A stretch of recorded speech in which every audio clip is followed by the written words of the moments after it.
अब देख लेंगे। मैं हूँ आंचल आनंद और आपके साथ मैं हूँ कविता सिंह। चुनावी अड्डा में बात होगी राहुल गांधी के वार और पलटवार की। आपको दिखाएंगे कि छत्तीसगढ़ के रण में आज प्रधानमंत्री नरेंद्र मोदी और राहुल गांधी आमने सामने थे। चुनावी अड्डा में मध्य प्रदेश की सबसे वीवीआईपी सीट की तस्वीर भी आपको दिखाएंगे। आपको बताएंगे कि शिवराज को घेरने के लिए कांग्रेस ने क्या तैयारियां कर रखी हैं।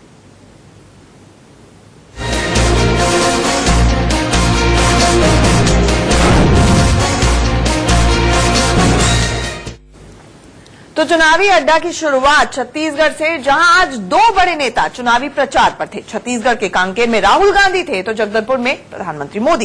एक ने वार किया तो दूसरे ने पलटवार। राहुल गांधी ने मोदी सरकार को गरीबों के खिलाफ बताया तो प्रधानमंत्री नरेंद्र मोदी ने कहा कि नक्सलवाद के मुद्दे पर कांग्रेस वोट बैंक की राजनीति कर रही है। प्रधानमंत्री नरेंद्र मोदी ने कहा कि कांग्रेस अर्बन नक्सल के हक में बोलती है। इनके जेब से पैसा निकालकर आपने बैंक में डाला। भाइयों बहनों, नीरव मोदी 35,000 करोड़ रुपए लेके भागा, वो आपका पैसा था। विजय माल्या 10,000 करोड़ रुपए लेके भागा, वो आपके जेब का पैसा था। ललित मोदी गया, वो आपका पैसा था।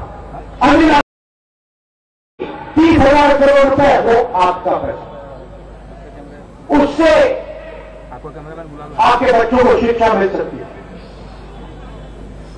बस्तर में हाई क्वालिटी के हजारों स्कूल खोले जा सकते हैं। मेरा भी आईडी ले जाओ। स्कूल खोलो, उस पैसे से आप बस्तर में यूनिवर्सिटी लगा सकते हैं। एक बाद आप यूनिवर्सिटी लगा सकते हैं। उस पैसे से अगर कोई भी यहां इस जिले में बीमार होता तो अस्पताल में आपका इलाज हो सकता। उस पैसे से आपको मुफ्त में दवाई दी जा सकती है, मगर नहीं। अपनी जिम्मेवारी को अदा करने के लिए आया हूं।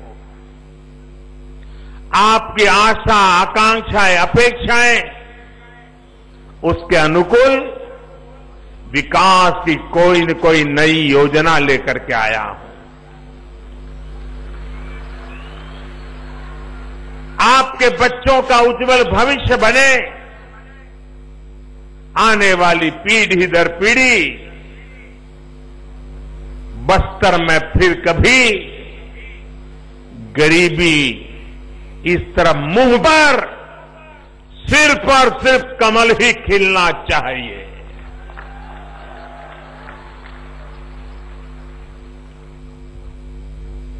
अगर और कोई आ गया, छत्तीसगढ़ में तो आने वाला तो है ही नहीं,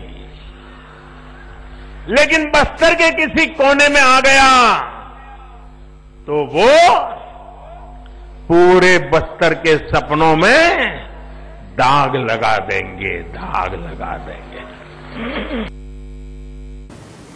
अपने पूरे भाषण के दौरान राहुल गांधी ने पीएम मोदी को निशाने पर रखा। कभी नोटबंदी तो कभी पेट्रोल डीजल। तो वहीं प्रधानमंत्री नरेंद्र मोदी ने छत्तीसगढ़ की बदहाली के लिए कांग्रेस को सीधे तौर पर जिम्मेदार ठहराया। प्रधानमंत्री नरेंद्र मोदी ने केंद्र और राज्य की रमन सरकार के काम को गिनाया। आपसे सवाल पूछना चाहता हूं, दुनिया में पेट्रोल के दाम, डीजल के दाम गिर रहे हैं। यूपीए के समय $140 प्रति बैरल इंटरनेशनल मार्केट पे पेट्रोल का दाम होता है। आज आधा हुआ है, $70 प्रति बैरल हो गया। ये आपने बात समझा दीजिए। दुनिया में पेट्रोल का दाम आधा हो गया, मगर हिंदुस्तान में पेट्रोल का दाम दुगना हो गया। वहां पे नहीं जाता। आपके जेब में से पैसा निकलता है। जब भी आप मोटरसाइकिल में, स्कूटर में, रोड है, गाड़ी चलाने के लिए बस में, ट्रक में पेट्रोल भरा जाता है, ना रोड है ना। आपकी जेब में से पैसा निकाला जाता है और उन्हीं 15-20 लोगों की जेब में डाला जाता है। मेरे भाइयों बहनों, मुझे आपकी सेवा करनी है। मुझे अटल बिहारी वाजपेयी के सपनों को पूरा करना है। और जो सपने अटल जी ने देखे थे ना, उसको पूरा करने के लिए बार बार छत्तीसगढ़ आया हूं, बार बार बस्तर की धरती पर आया हूं और आज भी उस संकल्प को दोबारा आपके सामने दोहराने आया हूं कि मैं अटल जी के सपने पूरे नहीं करूंगा तब तक चैन से बैठने वाला नहीं।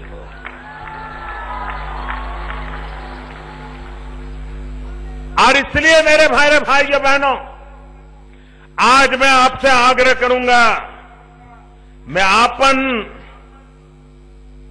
आपन मन के गुहार करें से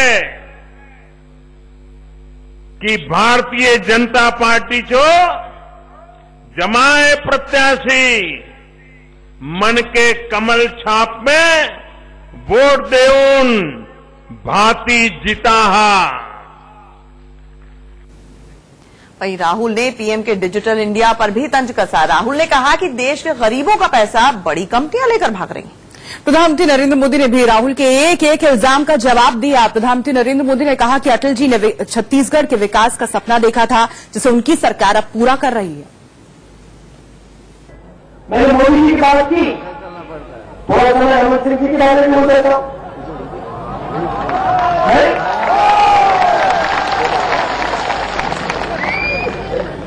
चिट फंड का क्या हुआ?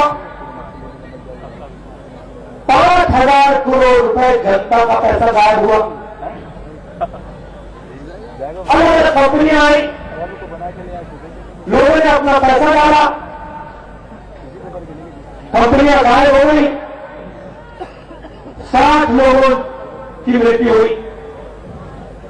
कोई नहीं, कोई एक्शन नहीं, कोई आपका पैसा वापस नहीं मिला।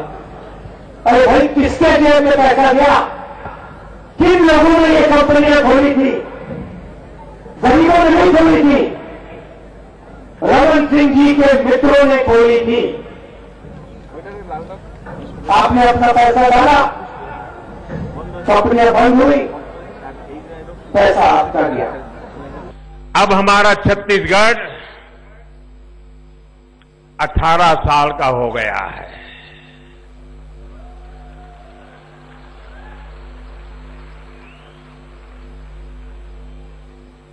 अठारह साल की उम्र तक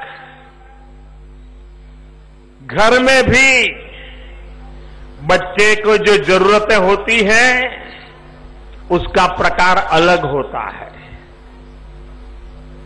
लेकिन 18 के बाद घर में बेटा हो या बेटी, उसकी जरूरतें बदल जाती है, उसकी आवश्यकताएं बदल जाती है। मां बाप को भी अगर वो समझदार है तो 18 साल के बाद बच्चों के साथ उनकी आवश्यकता के अनुसार अपने बजट में भी खर्च बदलना पड़ता है। उनको बाहर यार दोस्तों में जाना होता है तो बच्चों के लिए मां बाप सोचते हैं चलो हम इस साल कपड़े नहीं बनवाएंगे लेकिन बेटे के लिए एक अच्छा शर्ट ले आएंगे, क्योंकि अपने दोस्तों में उसका अच्छी छवि रहे। तो कविता सुना आपने, प्रधानमंत्री मोदी भी यहां पर कह रहे थे कि छत्तीसगढ़ 18 साल का हो गया और सबसे बड़ा अगर चैलेंज और चुनौती देखा जाए तो माओवाद है। ऐसे में हमारे सहयोगी संजय शेखर इस वक्त जुड़ रहे हैं। संजय, 2 दिन में और वोटिंग होनी है और सबसे बड़ी चुनौती ये जिस बेल्ट में वोटिंग होनी है ये पूरी तरह से नक्सलवाद से प्रभावित इलाका है। इलेक्शन कमीशन ने वोटिंग के लिए बहुत अवेयरनेस प्रोग्राम चलाए हैं। आरोप प्रत्यारोप घोटाले अपनी जगह है, लेकिन जमीन के ऊपर इस वक्त चुनाव को लेकर कितना उत्साह है और कौन सा सबसे कैच पॉइंट मुद्दा है? निश्चित तौर पर देखिए, चुनाव को लेकर के तो उत्साह है, लोग चाह रहे हैं वोट करना, लेकिन अगर अंदरूनी इलाकों की बात करें जहां पर माओवादियों का ज्यादा प्रभाव है, विशेष तौर पे अगर दंतेवाड़ा विधानसभा क्षेत्र की बात करें, इसके अलावे हम अगर कोंटा विधानसभा क्षेत्र की बात करें, इसके अलावे नारायणपुर विधानसभा क्षेत्र है उसकी बात करें, तो ये तमाम विधानसभा क्षेत्रों में जो है माओवादियों का खासा प्रभाव है। नारायणपुर में खासा प्रभाव है और इस वजह से अगर देखें तो वहां पर जो है वो काफी जो लोग हैं वो कहीं ना कहीं उनमें एक माओवादियों का भय है, वो कहीं ना कहीं महसूस कर रहे हैं, क्योंकि माओवादियों ने जो है वहां पर चुनाव बहिष्कार का इरादा भय का बहाव वहां पर है। लेकिन इस सबके बावजूद जो शहरी इलाके हैं जहां पर बड़ी संख्या में सेंट्रल पैरामिलिट्री फोर्सेज को तैनात किया गया है, वहां पर जो है चलिए बहुत बहुत शुक्रिया।